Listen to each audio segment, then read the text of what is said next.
Hello, আসসালামু আলাইকুম। সবাইকে জানাচ্ছি শুভেচ্ছা। আজকে আমি আপনাদের রান্না করে দেখাবো ছোট ইলিশ মাছ দিয়ে শাপলা ভাজি। প্রথমে আমি মাছগুলো ধুয়ে নিয়েছি। এখন এখানে আমি আধা চামচ হলুদ, আধা চামচ লবণ দিয়ে মাছগুলো সুন্দরভাবে মেখে নেব।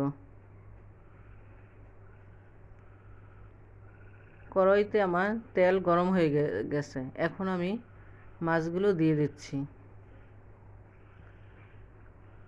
মাছগুলো বেশি ভাজার দরকার নেই, অল্প করে ভাজলেই হবে। মাছ ভাজা আমার হয়ে গেছে, এখন আমি নামিয়ে ফেলব।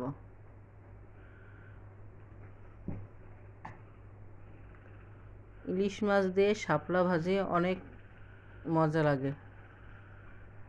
ইলিশ মাছ ছাড়াও আপনারা নিরামিষ হিসেবেও এটা ভাজি করে খেতে পারেন। এখন আমি আর সামান্য তেল দিয়ে দিলাম, তারপর কুচানো পেঁয়াজ দিয়ে দিয়েছি। পেঁয়াজগুলো হালকা ভেজে নেব।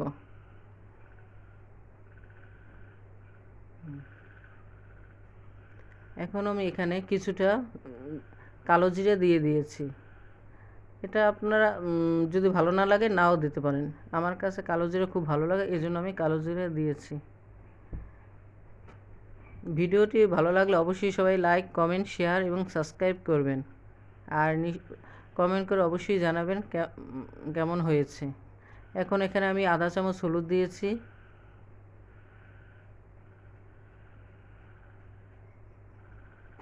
4-5টা কাঁচামরিচ কুচি করে দিয়েছি, আধা চামচ লবণ দিয়েছি, কারণ আমার শাপলায় আগে লবণ দিয়ে সেদ্ধ করা ছিল, তারপর মাছে লবণ দেওয়া ছিল, এই জন্য আমি অল্প লবণ দিয়েছি। এখন অল্প পানি দিয়ে মশলাগুলো এখন কষিয়ে নেব। মশলা আমার কষানো হয়ে গেছে, এখন আমি শাপলা ঢেলে দিলাম। শাপলা আর মশলা একসাথে কষাতে হবে।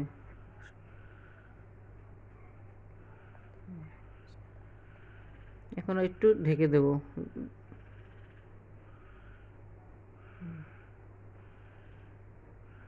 শাপলা আমার কষানো হয়ে গেছে, এর ভিতর মাছগুলো দিয়ে দিলাম, দিয়ে সুন্দরভাবে একটু নাড়াচাড়া করে তারপর ঢাকনা দিয়ে ঢেকে দিলাম।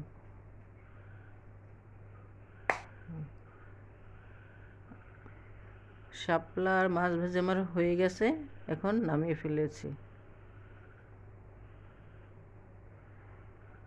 অবশ্যই সবাই লাইক, কমেন্ট, শেয়ার করবেন আর সাবস্ক্রাইব করতে ভুলে যাবেন না। জানাবেন কেমন হয়েছে রান্নাটা।